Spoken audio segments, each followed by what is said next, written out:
नमस्कार। मैं हूँ एस्ट्रोलॉजर उषा जैन भटनागर। आप सबका स्वागत है मेरे इस चैनल उषा एस्ट्रो वर्ल्ड में।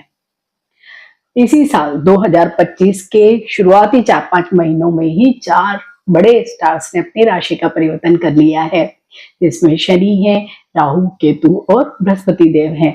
और इन्हीं का जो गोचर होता है, इनके राशि परिवर्तन का ही सबसे ज्यादा प्रभाव सभी 12 राशियों पर पड़ता है।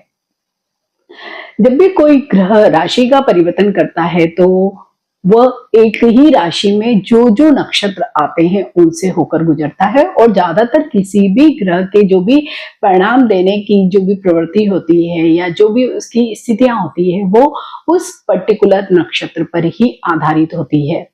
तो अभी देवगुरु बृहस्पति भी 14 जून 2025 को ही नक्षत्र का परिवर्तन करने वाले हैं, और वो जाने वाले हैं आद्रा नक्षत्र में। आद्रा नक्षत्र राहु का नक्षत्र है। राहु जहाँ पे विध्वंस या तामसिक ग्रह या जिसे हम पाप ग्रह कहते हैं वो है, और देवगुरु बृहस्पति बिल्कुल ही अपोजिट सोम में शुभ स्थायित्व के ग्रह हैं। तो यहाँ पर जब इस तरह के जो बिल्कुल ही कंट्राडिक्टरी नेचर के या अपोजिट नेचर के दो स्टार्स अगर एक साथ मिलेंगे तो सभी 12 राशियों पर जब भी इन नक्षत्रों का प्रभाव होता है तो जो भी फल होते हैं उसमें भी बहुत अंतर आ जाता है।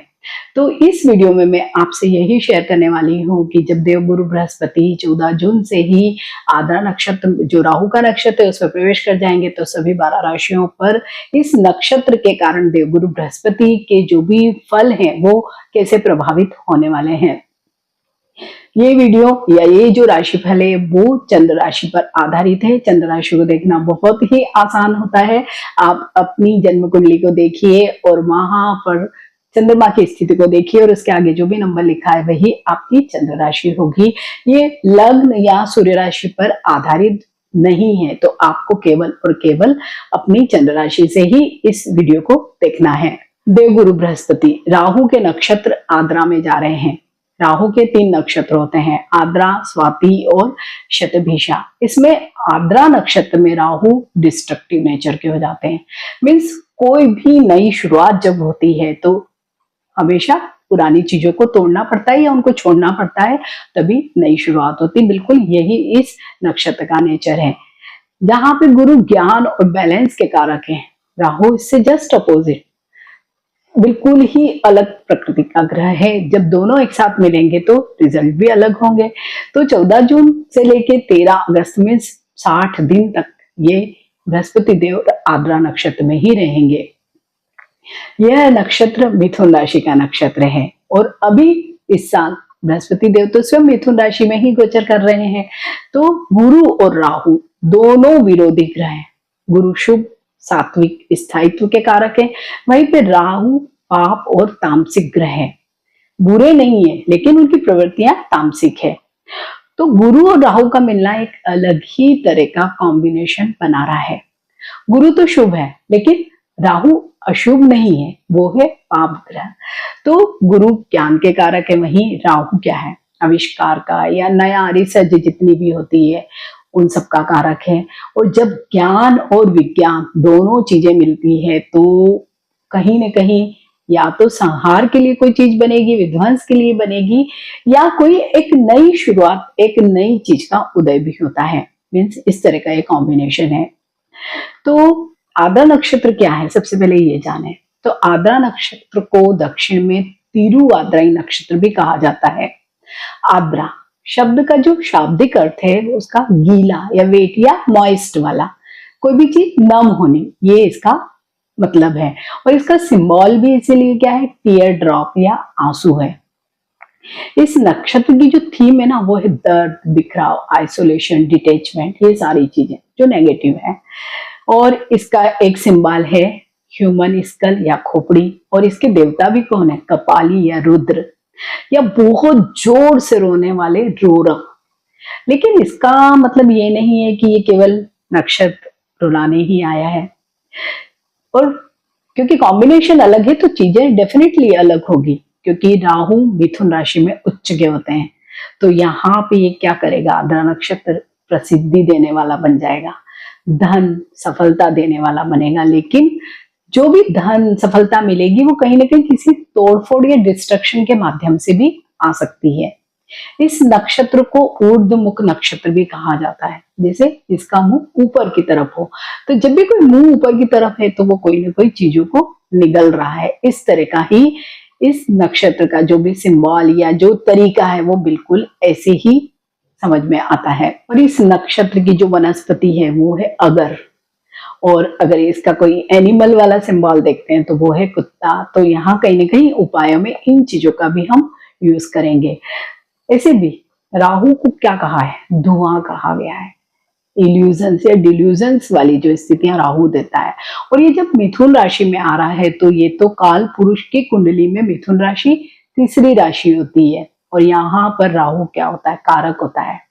और ऐसे भी 8वें भाव से ये एक भगत भाव में भी आ रहा है, तो रिजल्ट बहुत अलग मिलने वाले हैं। इसके अलावा आप सब अपनी जन्म कुंडली को भी निकालिए और वहां पर बृहस्पति की स्थिति को भी देखिए, और उसके साथ ही बृहस्पति और राहु के संबंधों को भी देखिए, तो भी आपको कुछ अलग तरीके के रिजल्ट अपनी व्यक्तिगत जन्म कुंडली से संबंध में भी मिलेंगे। तो ये गोचर किन लोगों के लिए बहुत फायदेमंद होगा, जो भी सर्जन है, हीलर है, पुरानी टूटी फूटी चीजों का बिजनेस करते हैं, लॉयर्स हैं, या ऐसे लॉयर्स भी वो जो तलाक के केस करवा सकते हैं, या जो भी मतलब किसी न किसी प्रकार के संबंधों को विच्छेद करवाते हैं, उस तरह के जो सलाहकार हैं वो भी इसी तरह के, जो भी मतलब कहीं ना कहीं कंस्ट्रक्टिव जो काम नहीं करते हैं, जो डिस्ट्रक्टिव कार्य करते हैं, उन सब लोगों के लिए वाला जो समय है, रिसर्च वाले जो फील्ड में लोग हैं उन लोगों के लिए भी ये वाला जो समय है बहुत अच्छा है। क्योंकि इस समय में आप किसी भी सलाहकार के पास भी अगर जाएंगे तो वो आपको सलाह बहुत ही डिस्ट्रक्टिव वे वाली सलाह दे सकते हैं, या मीन्स बिल्कुल ही स्ट्रेट फॉरवर्ड आपको सलाह दे सकते हैं। सपोज आप किसी डॉक्टर के पास गए, सर्जन के पास गए, कोई बीमारी ऐसी है, आप शायद अदर कोई टाइम में जाएंगे तो वो हो सकता है वो आपको सजेस्ट करेंगे कोई मेडिसिन या कोई अल्टरनेटिव टेक्निक्स या थेरेपी, लेकिन अभी वो आपको बिल्कुल ही ब्लंट होकर के देंगे कि आपको इसकी सर्जरी ही करवाना पड़ेगी। अच्छे भी रिजल्ट आ सकते हैं, बुरे भी रिजल्ट आ सकते हैं। मीन्स उन्होंने जो सलाह दी वो बहुत ही ब्लंट है और बहुत ही, जिसको कहते हैं कि बहुत डिस्ट्रक्टिव फॉर्म में ही वो आपको सलाह देंगे।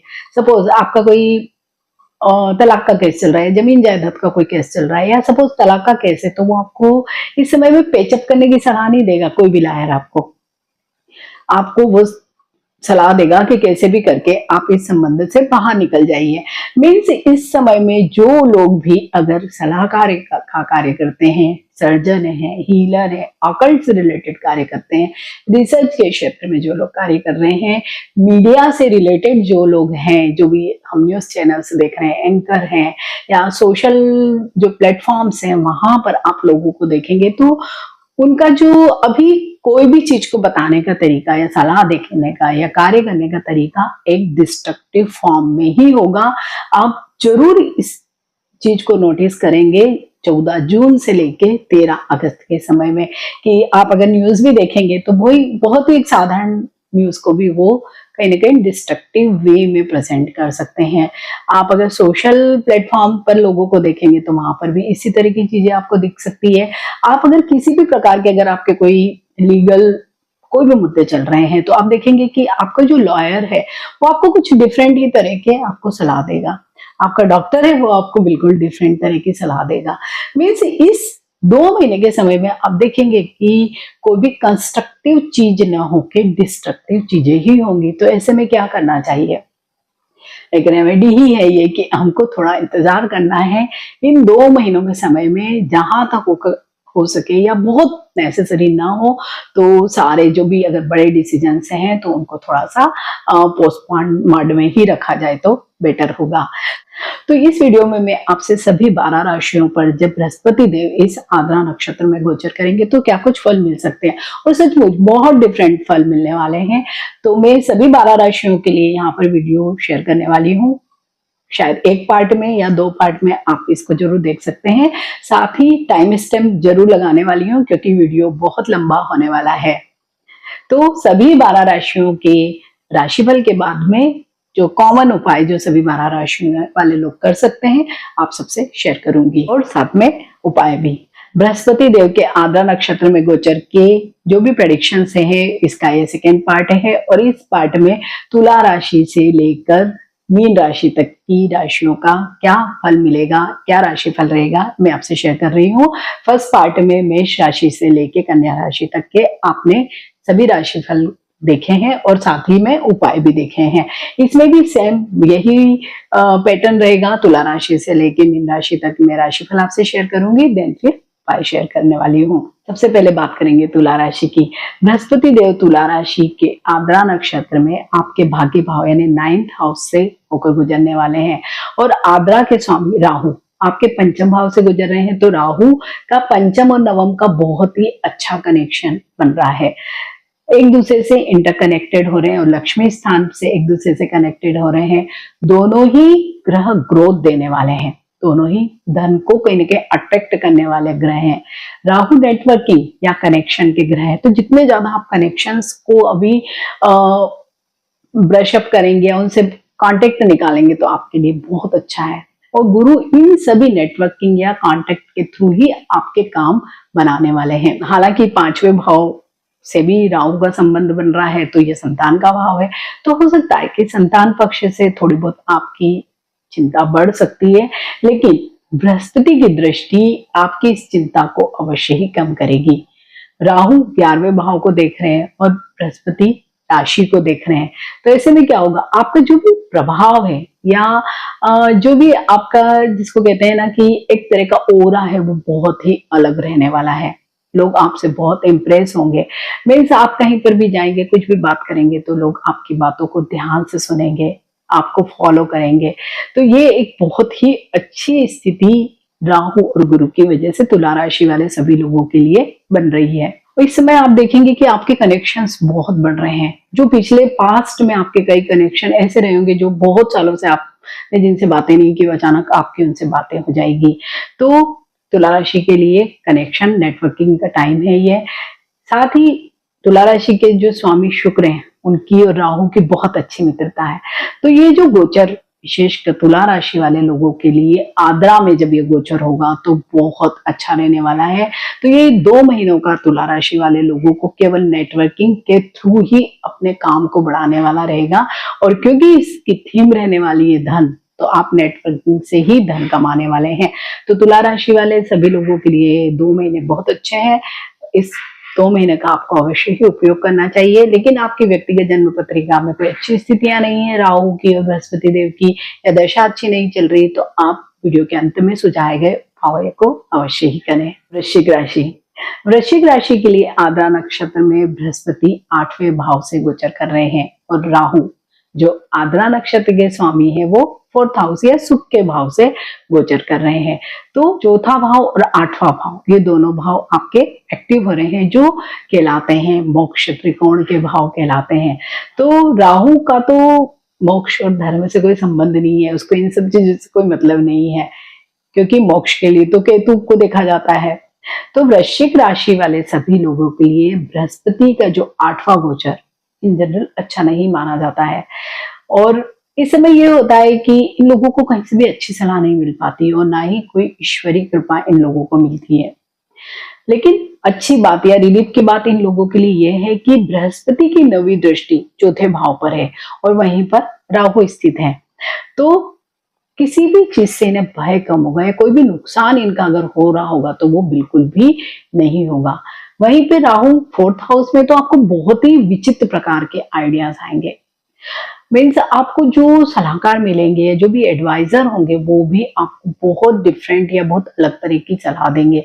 सपोज डॉक्टर है, लॉयर है, एस्ट्रोलॉजर है, इन लोगों के लिए तो ये समय अच्छा है, लेकिन वो सलाह बहुत ही विचित्र तरह की देने वाले हैं।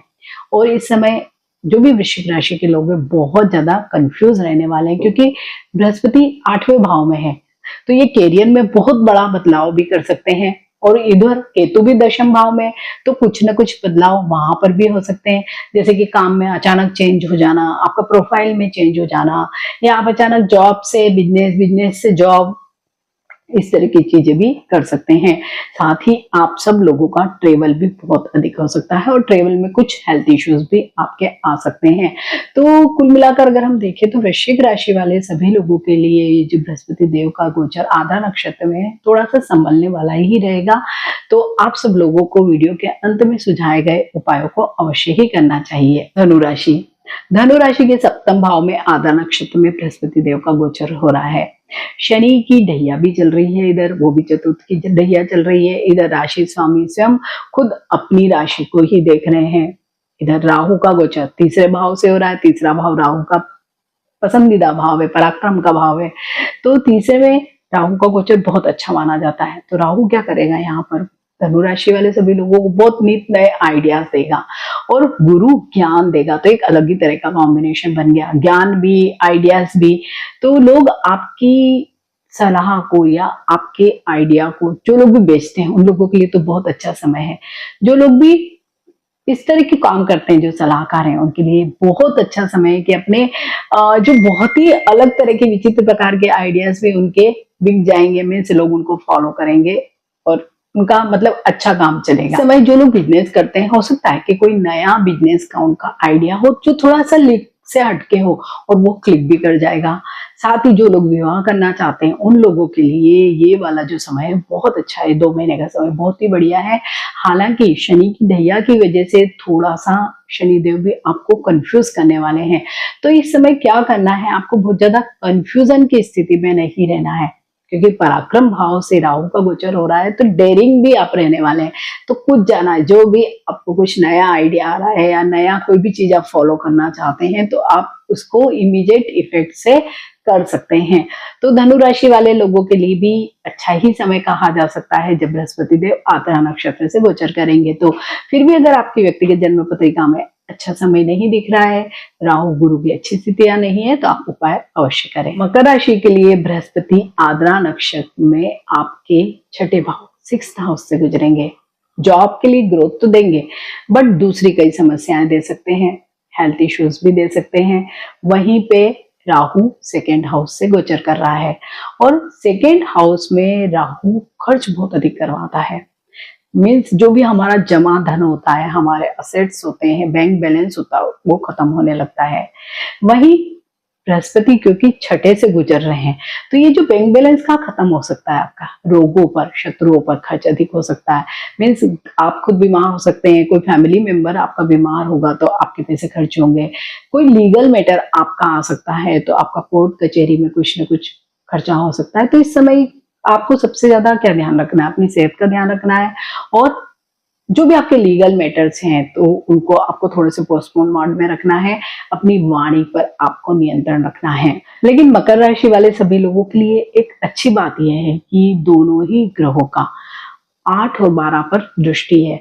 तो विदेश से संबंधित कोई भी काम इस समय में अगर आप करना चाहते हैं तो अवश्य हो सकता है। अगर पढ़ना जाना चाहते हैं, एक्सपोर्ट इंपोर्ट का या कोई जॉब से संबंधित है आपका जाने का वहां पर, तो वो भी आप जा सकते हैं, क्योंकि कैरियर के भाव पे इन दोनों ही ग्रहों की दृष्टियां हैं। तो कहीं ना कहीं आपका जो कैरियर है उसको नया बूस्ट मिलेगा। विशेषकर अगर आप कोई भी गवर्नमेंट जॉब के लिए ट्राई कर रहे हैं, उसके लिए कोई एग्जाम वगैरह दे रहे हैं, तो उस सब के लिए भी ये स्थितियां बहुत अच्छी रहेगी। लेकिन जैसे कि आद्रा नक्षत्र का एक नेचर है ना, तोड़ फोड़ करके नई चीज बनाना, तो मालूम पड़ा कि जो भी आपने पुरानी पढ़ाई की वो आपने सारी चीजें छोड़ दी, कुछ नई तरीके से आप पढ़ाई कर रहे हैं। मीन्स इस तरह का ट्रेंड भी आपका हो सकता है। और जो लोग भी हाइपरटेंशन या हार्ट से रिलेटेड इश्यूज या लंग्स से रिलेटेड कोई भी बीमारियों से ग्रस्त हैं, उन लोगों को अपने स्वास्थ्य का इन 2 महीने में बहुत अधिक ध्यान रखना है, सभी मकर राशि वाले लोगों को। अगर फिर भी आपकी जन्म पत्रिका में कोई अच्छे स्टार्स नहीं है, अच्छी कॉम्बिनेशन नहीं बन रही, दशा महादशा अच्छी नहीं है, तो आप उपाय अवश्य करें। कुंभ राशि में बृहस्पति आद्रा नक्षत्र में 5वें भाव से गोचर करेंगे और आद्रा के स्वामी राहु आपकी राशि के ऊपर से ही गोचर कर रहे होंगे। तो जो लोग किसी भी प्रकार की परीक्षा की तैयारी कर रहे हैं तो उनके लिए बहुत अच्छा समय है। और विशेषकर जो लॉयर है, टीचर है, मीडिया इन्फ्लुएंसर है, इन सब के लिए तो ये समय बहुत अच्छा है। नेम, फेम, मनी, रिकॉग्निशन, सब चीजें इन सबको मिलने वाली है। राहु क्या है, आइडियाज देने वाला है और गुरु ज्ञान है। तो जब दोनों का ये कॉम्बिनेशन बनेगा तो क्या होगा, बहुत प्रसिद्धि मिलेगी, सक्सेस मिलेगी। तो ये वाला जो समय बहुत अच्छा है, ट्रेवल आपका बहुत अधिक हो सकता है। साथ ही शनि का प्रकोप भी कम होगा, क्योंकि 7.5 का कुंभ राशि पर लास्ट फेज है।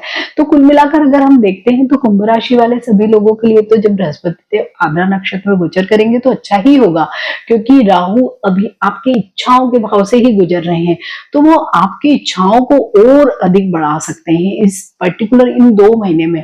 और विशेषकर जो भी मीडिया से संबंधित काम कर रहे हैं, जो नेम फेम से संबंधित जिनके काम है, तो उन लोगों को अचानक ही बहुत भारी प्रसिद्धि मिल सकती है। हेल्थ भी आपकी इन जनरल अच्छी ही रहने वाली है। लव रिलेशनशिप आपके ज्यादा हो सकते हैं, और विशेषकर इन 2 महीने में कुंभ राशि वाले सभी लोगों को किसी न किसी प्रकार के एक्स्ट्रा मैरिटल अफेयर जैसी जो चीजें होती है वो भी अनुभव हो सकती है।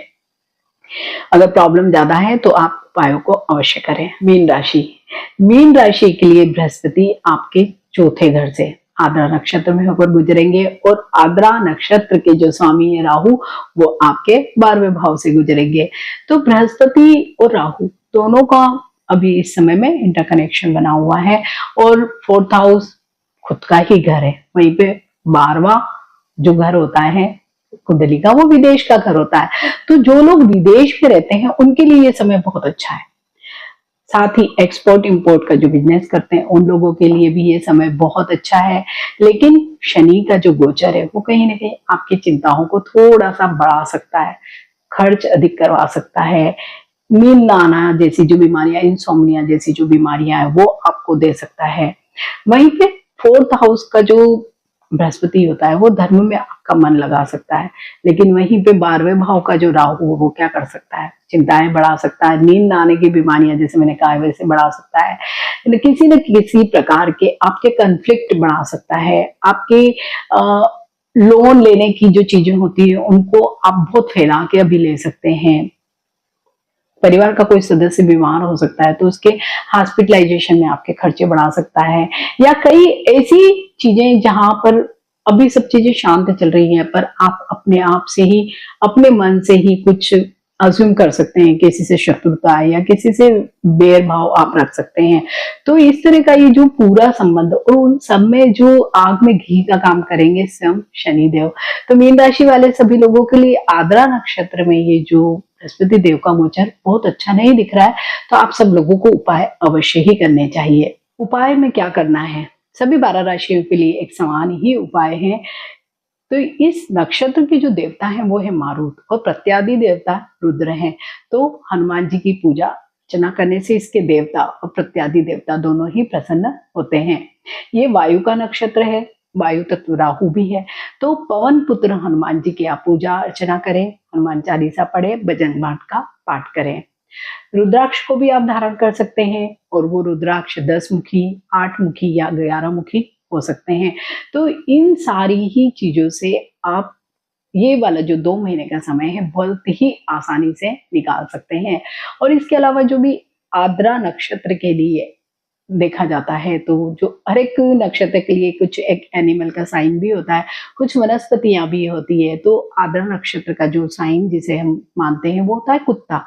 तो आप स्ट्रीट डॉग्स हैं, या अगर आपने घर में ही कोई कुत्ता पाला हुआ है तो आप उसकी अच्छे से केयर करिए, उसको खिलाइए पिलाइए, तो भी आपका ये जो 2 महीने का समय है बड़ा ही अच्छा चला जाएगा।